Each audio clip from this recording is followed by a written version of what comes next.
The year is 1492. Christopher Columbus, an ambitious Italian explorer in the service of the Spanish crown, navigates uncharted waters. He seeks a western sea route to the riches of the East Indies. Instead, on the 12th of October, land appears on the horizon. This is no Asian coast.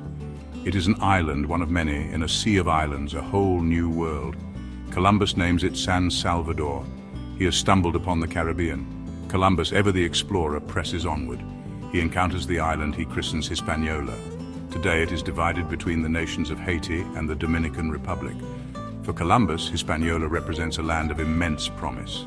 The climate is favorable, the land fertile. Most importantly, gold glints in the riverbeds. Also, it seems, to the gold-hungry eyes of the Spanish. Little does Columbus know that his arrival marks the beginning of a tumultuous era for Hispaniola. The island is already inhabited by the Taino people. They are a peaceful agricultural society. With La Isabela faltering, a new settlement emerges as a beacon of Spanish ambition, Santo Domingo. Founded in 1496 by Bartholomew Columbus, Christopher's brother, it becomes the first permanent European settlement in the Americas. Santo Domingo soon grows into a bustling port town, the nerve center of Spain's burgeoning colonial empire in the New World. But its prosperity comes at a terrible cost. The arrival of the Spanish spells disaster for the indigenous Taino. Their traditional way of life is shattered by the arrival of these newcomers. The Spanish, driven by a lust for gold and fueled by a belief in their own superiority, enslave the Taino people. They are forced to work in the gold mines and on the fledgling farms established by the Spanish. This forced labor, coupled with exposure to European diseases to which they have no immunity, proves catastrophic. Smallpox, measles, and influenza rip through the Taino population like wildfire.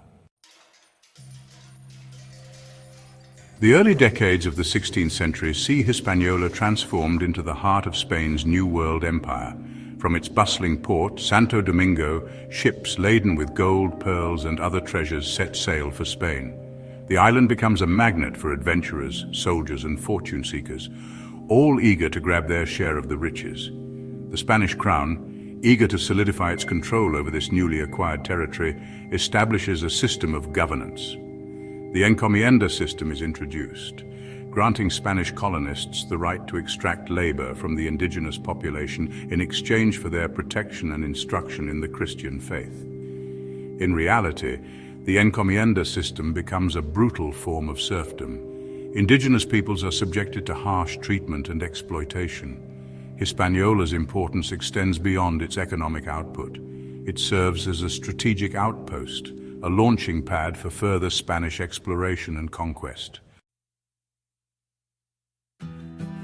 As the 16th century progresses, a new crop begins to reshape the landscape and society of Hispaniola sugarcane.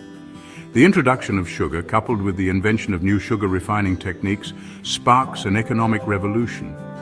Vast plantations carved out of the island's fertile land replace the gold mines as the engine of wealth, but sugar, a labor-intensive crop, demands a large and readily available workforce.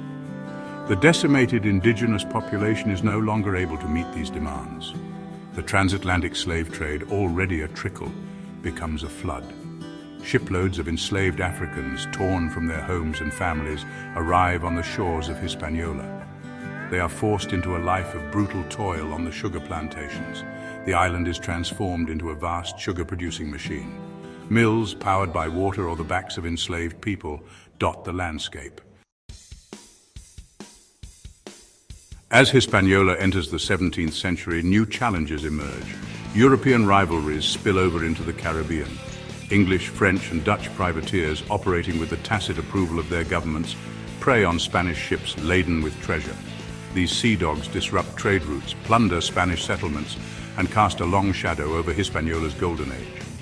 Among these privateers, one name becomes synonymous with daring raids and defiance of Spanish authority: Henry Morgan.